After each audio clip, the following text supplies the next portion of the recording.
ವೀಕ್ಷಕರೇ, ಮುಂದಿನ ರಾಶಿ ವೃಶ್ಚಿಕ ರಾಶಿ. ವೃಶ್ಚಿಕ ರಾಶಿಯ ಒಂದು ಜುಲೈ ತಿಂಗಳ ಮಾಸ ಭವಿಷ್ಯ ಹೇಗಿದೆ ಅಂತ ತಿಳ್ಕೊಳ್ಳೋಣ. ಮೇಡಮ್, ವೃಶ್ಚಿಕ ರಾಶಿ ಬಗ್ಗೆ ತಿಳಿಸ್ಕೊಡಿ. ಖಂಡಿತ ವೃಶ್ಚಿಕ ರಾಶಿಯವರಿಗೆ ತುಂಬಾ ಒಳ್ಳೆ ಸಮಯ. ಪಾಪ ತುಂಬಾ ವರ್ಷಗಳಿಂದ ಅವರಿಗೆ ಕಷ್ಟ ಕಷ್ಟ ಕಷ್ಟ ಅಂದ್ರೆ ತಪ್ಪಿದ್ದಲ್ಲ. ವೃಶ್ಚಿಕ ರಾಶಿಯವರಿಗೆ ಯಾವಾಗ್ಲೂ ನೋಡಿ, ಒಂದಲ್ಲ ಒಂದು ರೀತಿಯಾದ ಸಂಕಟಗಳು ಇದ್ದೇ ಇರುತ್ತೆ. ಒಂದು ಮುಗಿತಿದ್ರೆ ಇನ್ನೊಂದು, ಅಂದ್ರೆ ತುಂಬಾ ಮೇಜರ್ ಪ್ರಾಬ್ಲಮ್ ಅಂತ ನಾನು ಹೇಳ್ತಿಲ್ಲ. ಚಿಕ್ಕ ಚಿಕ್ಕದಾಗೇನೆ ಏನಾದ್ರೂ ಸಮಸ್ಯೆಗಳು ಒಂದು ಮುಗಿತಿದ್ದಂಗೆ ಇನ್ನೇನಾದ್ರೂ ಒಬ್ರ ಬಗ್ಗೆ ಯೋಚನೆ ಮಾಡೋದಕ್ಕೆ ಅವ್ರಿಗೆ ರೆಡಿ ಇರುತ್ತೆ. ಆದ್ರೆ ಇವಾಗ ಏನಂತಂದ್ರೆ ಒಳ್ಳೆ ಟೈಮ್ ಬಂದಿದೆ. ಇವಾಗ ತುಂಬಾ ವರ್ಷಗಳ ಕಾಲ ಅವ್ರಿಗೆ ತುಂಬಾ ಚೆನ್ನಾಗಿರುತ್ತೆ ಟೈಮ್. ಇದನ್ನ ಸದುಪಯೋಗ ಅವ್ರು ಪಡಿಸ್ಕೋಬೇಕು. ಮೊದಲನೇದಾಗಿ ಗುರುಬಲ ಬಂದಿದೆ. ಗುರು ದೃಷ್ಟಿ ಅವ್ರಿಗೆ ಲಗ್ನದ ಮೇಲೆ ಬೀಳ್ತಾ ಇದೆ. ಸೊ ಹಾಗಾಗಿ ಗುರುವಿನ ದೃಷ್ಟಿ ಇರೋ ತನಕನೂ ಅವ್ರಿಗೆ ಯಾವುದೇ ರೀತಿ ಸಮಸ್ಯೆ ಇರೋದಿಲ್ಲ. ಮನೆಯಲ್ಲಿ ಶುಭ ಕಾರ್ಯಗಳಾಗೋದು, ಮದ್ವೆಗಳಿಗೆ ಸೆಟ್ ಆಗುವಂಥದ್ದು, ಅಥವಾ ಏನೋ ಮನೆ ತಗೋಬೇಕು ಅನ್ಕೊಂಡಿದ್ರೆ ಮನೆ ತಗೊಳ್ಳುವಂಥದ್ದು, ಒಟ್ಟಲ್ಲಿ ಮನೆ ವಾತಾವರಣ ತುಂಬಾ ಚೆನ್ನಾಗಾಗುತ್ತೆ. ಇವ್ರ ಮೇಲೆ ಗೌರವ ಎಲ್ಲರಿಗೂ ಬರುತ್ತೆ. ನೆಕ್ಸ್ಟ್ ಇವ್ರಿಗೆ ಏನು ಮೂರನೇ ಮನೆ ಮೇಲೆ ಗುರು ದೃಷ್ಟಿ ಇದೆ. ತಮ್ಮ ತಂಗಿಯಿಂದ ಆಗಿರ್ಬೋದು, ಅಥವಾ ಇವ್ರ ಫ್ರೆಂಡ್ಸ್ ಕಡೆಯಿಂದ ಆಗಿರ್ಬೋದು ಲಾಭಗಳಾಗುವಂಥದ್ದು, ಅಥವಾ ಏನಾದ್ರು ಒಳ್ಳೆ ಕೆಲಸಗಳು ಇವ್ರಿಗೆ ಆಗ್ಬೇಕಾಗಿರುವಂತ ಕೆಲವು ಕೆಲಸಗಳು ಖಂಡಿತ ಇವ್ರಿಗೆ ಆಗುತ್ತೆ. ಜೊತೆಗೆ ಇವ್ರಿಗೆ ಏನಾಗುತ್ತೆ, ಎರಡನೇ ಮನೆ ಅಧಿಪತಿನೇ ಆಗಿದ್ದಾನೆ ಗುರು.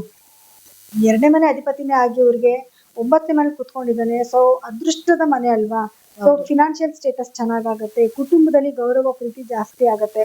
ಇನ್ನು ಅದ್ಬಿಟ್ರೆ ಇವರಿಗೆ 5ನೇ ಮನೆ ಮೇಲೆ ಗುರುವಿನ ದೃಷ್ಟಿ ಬಿದ್ದಿದೆ. ಸೊ ಆಲ್ರೆಡಿ ಶನಿ ಇದ್ದಾಗಿಂದ ಏನಾಗಿತ್ತು, ಮಕ್ಕಳ ಏಳಿಗೆನಲ್ಲಿ ಏನೋ ಸ್ವಲ್ಪ ಕುಂಠಿತ, ನಿಧಾನ, ಅಯ್ಯೋ ಏನೋ ಪ್ರೋಗ್ರೆಸ್ ಇಲ್ಲ, ಅದು ಏನೋ ಸ್ವಲ್ಪ ಅವ್ರಿಗೆ ಬೇಜಾರಾಗ್ತಿತ್ತು. ಇನ್ಮೇಲೆ ಹಂಗಿಲ್ಲ, ಗುರು ದೃಷ್ಟಿ ಬೀಳ್ತಾ ಇರೋದ್ರಿಂದ ಮಕ್ಕಳಲ್ಲಿ ಏನೋ ಒಂಥರ ಪರವಾಗಿಲ್ವಲ್ಲ, ಚೇಂಜಸ್ ಆಗಿದೆ, ಚೆನ್ನಾಗಿ ಓದ್ತಿದ್ದಾನಲ್ವಾ, ಏನ್ ಚೇಂಜ್ ಆಯ್ತು ಅಂತ ಅನ್ಕೋಬೇಕು ಅವ್ರು. ಜೊತೆಗೆ ಯಾರೆಲ್ಲ ವೃಶ್ಚಿಕ ರಾಶಿಯವರ ಮಕ್ಕಳು ಮದ್ವೆ ವಯಸ್ಸಿಗೆ ಬಂದಿರೋ ಮಕ್ಕಳಿದ್ರೆ ಅವ್ರಿಗೆ ಮದ್ವೆ ಯೋಗಗಳು ಕೂಡ್ ಬರುವಂತದ್ದು. ಯಾಕಂದ್ರೆ 5ನೇ ಮನೆ ಮೇಲೆ ಗುರು ದೃಷ್ಟಿ ಬೀಳ್ತಿದೆ ಅಲ್ವಾ, ಅವ್ರಿಗೆ ಮದ್ವೆ ಯೋಗಗಳು ಕೂಡ್ ಬರುವಂತದ್ದು ಕೂಡ ಆಗುತ್ತೆ. ಅಥವಾ ಏನೋ ಒಳ್ಳೆ ಕೆಲಸಗಳಿಗೆ ಸೇರ್ಕೊಳ್ಳೋದು, ಏನೋ ಪ್ರಮೋಷನ್ ಆಗೋದು, ಒಟ್ಟಿನಲ್ಲಿ ಅವ್ರ ನಡವಳಿಕೆನ ನೋಡಿ ಇವ್ರಿಗೆ ಸಂತೋಷನ, ಇಷ್ಟ ದಿವಸ ದುಃಖ ಏನ್ ಪಟ್ಟಿದ್ರು ಇನ್ಮೇಲೆ ಖುಷಿನ ನೋಡಬಹುದು. ಇನ್ನ ಇವ್ರಿಗೆ ನೋಡಿ, 7ನೇ ಮನೆಯಲ್ಲೇ ಕುಜನ ಸಂಚಾರ ಇದೆ. ಲಗ್ನಾಧಿಪತಿನೇ ಕುಜ ಆಗಿರ್ತಾನೆ. 7ನೇ ಮನೆ ಕುತ್ಕೊಂಡು ಲಗ್ನಾನೇ ನೋಡ್ತಾ ಇದ್ದಾನೆ.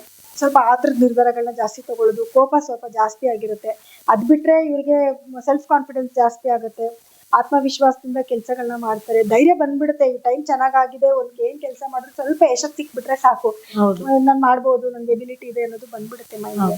ಆದ್ರೆ 8ರಲ್ಲಿ ಸೂರ್ಯ ಕುತ್ಕೊಂಡಿರೋದ್ರಿಂದ ಗೌರ್ಮೆಂಟ್ ಕೆಲಸದವ್ರು ಏನಾದ್ರು ಇದ್ರು ಅಂತಂದ್ರೆ, ಅಥವಾ ಗೌರ್ಮೆಂಟ್ ಜಾಬ್ ಬಿಟ್ಟು ಇವರು ಏನಾದ್ರು ರಾಜಕಾರಣಿಗಳಾಗಿರ್ಬೋದು, ಈ ರೀತಿಯವ್ರು ಯಾರಾದ್ರೂ ಇದ್ರು ಅಂತಂದ್ರೆ ಏನ್ ಬೇಕಾದ್ರೂ ಆಗಬಹುದು. ಅನಿರೀಕ್ಷಿತ ಘಟನೆಗಳು ಇವ್ರಿಗೆ ಕೆಲಸದಲ್ಲಿ ಏನೋ ಸಿಗಾಕೊಳ್ಳೋದೇ ಆಗಿರ್ಬೋದು, ಅಥವಾ ಯಾವ್ದಾದ್ರು ದೊಡ್ಡ ಹಣನೇ ಬರೋದಾಗಿರ್ಬೋದು, ಈ ರೀತಿ ಕೆಲವೊಂದು ಆಗತ್ತೆ. ಆದ್ರೂ ಕೂಡ ಸೂರ್ಯ ಬದಲಾವಣೆ ಆಗೋ ತನಕ ತುಂಬಾ ಕೇರ್ಫುಲ್ ಆಗಿದ್ರೆ ಒಳ್ಳೇದು. ಯಾವ್ದೇ ಆತರದ ನಿರ್ಧಾರಗಳನ್ನ, ಯಾಕಂದ್ರೆ ಕುಜ ಬೇರೆ ನೋಡ್ತಿದ್ರಲ್ವಾ, ಆತರದ ನಿರ್ಧಾರಗಳನ್ನ ತಗೊಳ್ತಿದ್ರೇನೆ ಒಳ್ಳೇದು. ಇನ್ನ ಇವ್ರಿಗೆ ಗುರು ಅಂತ ಬಂದಾಗ ಗುರು ಒಳ್ಳೆ ಸ್ಥಾನದಲ್ಲಿ ಕೂತಿದ್ದಾನೆ. ಸೊ ಹಾಗಾಗಿ ಹಣಕಾಸಿನ ಅಭಿವೃದ್ಧಿ ಚೆನ್ನಾಗಿರುತ್ತೆ. 10ನೇ ಮನೆಯಲ್ಲಿ ಶುಕ್ರ ಮತ್ತೆ ಕೇತುವಿನ ಸಂಚಾರ ನಡೀತಿದೆ. ಬಿಸ್ನೆಸ್ ಅಲ್ಲಿ ಇಂಪ್ರೂವ್ಮೆಂಟ್ ಏನೋ ತುಂಬಾ ಚೆನ್ನಾಗಿರುತ್ತೆ. ಸಣ್ಣ ಪುಟ್ಟ ಏನು ಲೇಟ್ ಆಗೋದು, ನಿಧಾನ, ಅಥವಾ ಯಾವ್ದೋ ಕೈಗಿನ ಹಣ ಬಂತು ಸ್ವಲ್ಪ ಸ್ಟಾಪ್ ಆಗೋದು, ಅದನ್ನು ಕೂಡ ಇವ್ರಿಗೆ ಎರಡೂ ಕೂಡ ಬ್ಯಾಲೆನ್ಸ್ಡ್ ಆಗಿ ನಡೀತಾ ಇರುತ್ತೆ. ಅಂದ್ರೆ ಒಟ್ಟಾರೆಯಾಗಿ ಈ ಒಂದು ರಾಶಿಯವರು ಸ್ವಲ್ಪ ಹುಷಾರಾಗಿರ್ಬೇಕು ಏನೇ ಕೆಲಸ ಮಾಡ್ಬೇಕು ಅಂತ. ಹೌದು, ಆತರದಿಂದ ತಗೊಳ್ಳೋ ನಿರ್ಧಾರ ಮುಂದೆ ಏನಾದ್ರು ತೊಂದರೆಗೆ ಕಾರಣ ಆಗುತ್ತೆ. ಹಾಗಿದ್ರೆ ಇದಕ್ಕೆ ಪರಿಹಾರ ಮಾಡ್ಕೋಬೇಕಾದ್ರೆ ಯಾವ ರೀತಿ ಪರಿಹಾರ ಅಂದ್ರೆ ನೋಡಿ, ಇವ್ರಿಗೆ ಕುಜ ಅಧಿಪತಿ ಆಗ್ತಾನೆ. ಪ್ರತಿ ದಿನಾನೂ ಕೂಡ ಇವರು ಹನುಮಾನ್ ಚಾಲೀಸನ ಕೇಳೋದು ಅಥವಾ ಹೇಳ್ಕೊಳ್ಳೋದನ್ನ ಮುಖ್ಯವಾಗಿ ಮಾಡ್ಕೋಬೇಕಾಗತ್ತೆ. ಇದ್ರ ಜೊತೆಗೆ ಏನು ಅಂತಂದ್ರೆ, ಲಕ್ಷ್ಮಿ ಆರಾಧನೆ ಜಾಸ್ತಿ ಮಾಡ್ಕೊಳ್ಳೋದು, ಗುರುವಿನ ಆರಾಧನೆ ಜಾಸ್ತಿ ಮಾಡ್ಕೊಳ್ಳೋದು. ಗುರುಗಳ ಆರಾಧನೆ ಅಂದ್ರೆ ಪ್ರತಿ ಗುರುವಾರ ದಿವಸ ಯಾವ್ದಾದ್ರು ಗುರುಗಳ ದೇವಸ್ಥಾನಕ್ಕೆ ಹೋಗೋದು, ಅಥವಾ ಪ್ರತಿದಿನ ಗುರು ಬೀಜಾಕ್ಷರಿ ಮಂತ್ರಗಳನ್ನ ಪಠನೆ ಮಾಡ್ಕೊಳ್ಳೋದು, ಅದು ಇವ್ರಿಗೆ ತುಂಬಾ ಶಕ್ತಿ ತಗೊಂಡ್ ಕೊಡುತ್ತೆ. ನೋಡಿದ್ರಲ್ಲ ವೀಕ್ಷಕರೇ, ಈ ಒಂದು ವೃಶ್ಚಿಕ ರಾಶಿಯ ಜುಲೈ ತಿಂಗಳ ಮಾಸ ಭವಿಷ್ಯ ಹೇಗಿತ್ತು ಅಂತ. ಹಾಗಿದ್ರೆ ಬನ್ನಿ ಮುಂದಿನ ರಾಶಿ ಬಗ್ಗೆ ತಿಳ್ಕೊಳ್ಳಿ.